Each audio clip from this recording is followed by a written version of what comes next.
It's not very fortunate when your ship gets torpedoed by a German submarine in World War I. It also doesn't help when it's a transport ship with little protection. Not to mention, being not a sailor but rather a cavalryman does not improve your chances if the ship sinks. And by the way, can you swim? Well, regardless, you have to try and make it somehow. The following is the story of Reginald C. Huggins, a British trooper, as told by himself. The early part of April 1917 found H.M.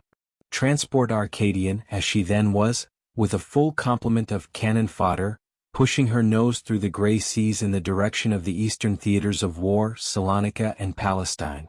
At that time the submarine blockade, which was intended to bring Great Britain to her knees, was in full swing, and the constant fear of the ocean traveler was the making of the unwelcome acquaintance of a torpedo, or tin fish, as that death dealer was familiarly known. Apart from one or two scares, no untoward incident occurred this side of Malta, and reaching that stage of the journey, one of the two Japanese destroyers that, so far, had afforded us protection, remained in harbor, leaving the Arcadian for the remainder of the journey with only one destroyer zigzagging at a respectful distance across our bows.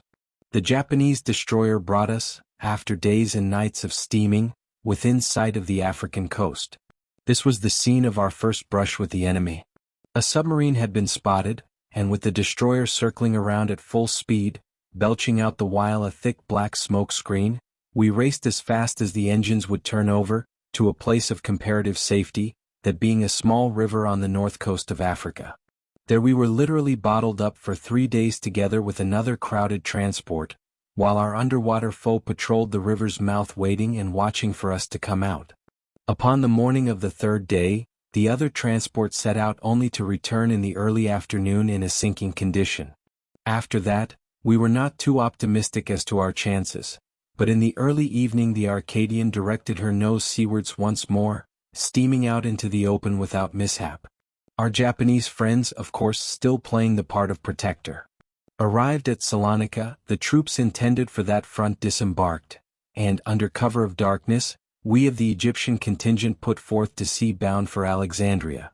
300 souls of us, however, were destined not to reach that objective.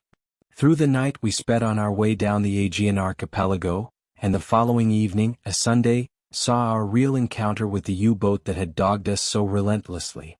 Without one moment's warning, a terrific explosion occurred, made hideous by the splintering into matchwood of great timbers, the crash of falling glass and the groaning of steel girders wrenched asunder, followed by the hissing rush of escaping steam from the ship's boilers.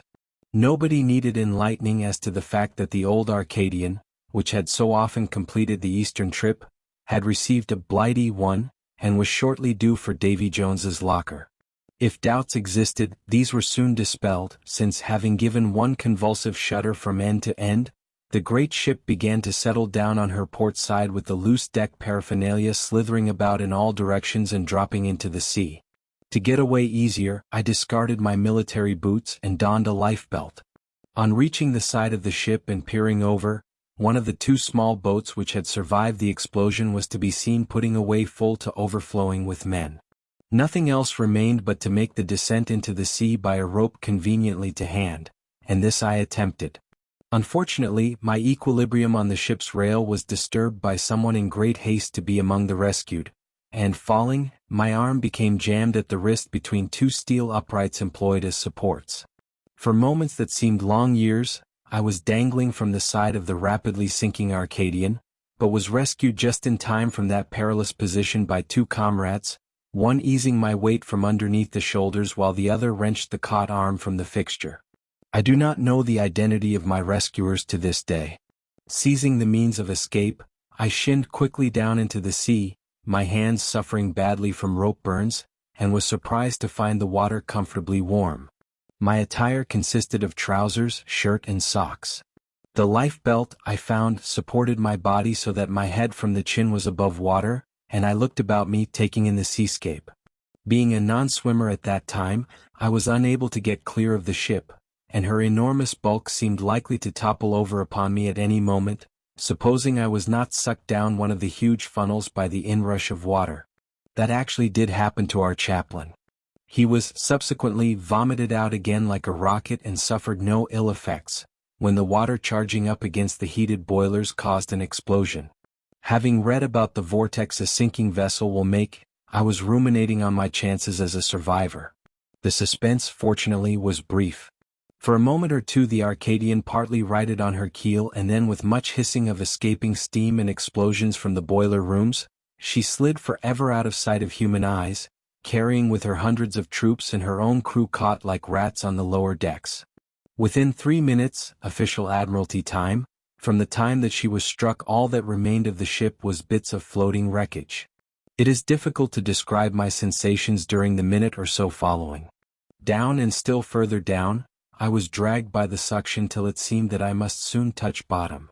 I was spun round with great rapidity and swirled about in an alarming manner. I held my breath and closed tightly both eyes and mouth, until forced by bursting lungs to take in air, I opened my mouth, getting a large helping of Aegean Sea. My mind was functioning normally. I can recollect that I had quite decided that HM Army was about to lose one live cavalryman.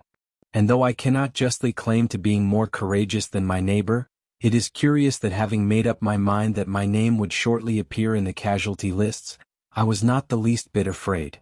I can give no reason. I was young, 18 at that time, having declared a false age on enlistment, and naturally I had no overwhelming desire to provide provender for the denizens of the deep. At last, however, I came with a rush to the surface, and was violently ill for some time. Glancing at my wristlet watch, I found it had stopped. The time was 5:45 p.m. Large numbers of drowned, the survivors, and a quantity of wreckage were close by me.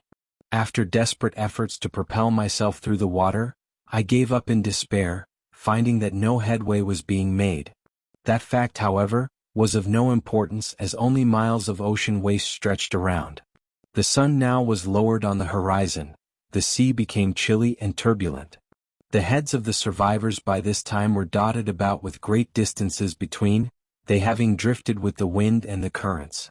After some hours, I was brought by the same means within reach of a small raft, which was clutched with considerable gusto, and I found myself in the excellent company of 5 officers, 3 Navy and 2 Army.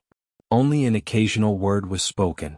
Darkness descended quickly, and the sea was bitterly cold. Wafted across the waters, our ears received the words of the hymn, "Nearer, my God, to Thee." Apparently every poor devil, more than 3/4 drowned, was doing his level best to swell the chorus on that awful night. The incident has imprinted itself indelibly on my memory. The combined weight of our 6 bodies completely submerged the slender support, but nevertheless, by arrangement we each of us managed in turn to scramble onto the raft's surface and to get for a short spell as much of our numbed bodies above sea level as was possible in the circumstances. This we continued to do, helping each other as best we could. Towards midnight a small white light was plainly visible in the far distance, and later another, and some time after, another. Through the ingenuity of one of the Navy officers we were shortly located. In his possession was an electric torch, quite unaffected, apparently, by its prolonged immersion, and with the instrument he proceeded to signal in the Morse code. We watched intently. The beam of a searchlight shot into the sky from the rescuing ships. It swung from side to side, missing our little group again and again.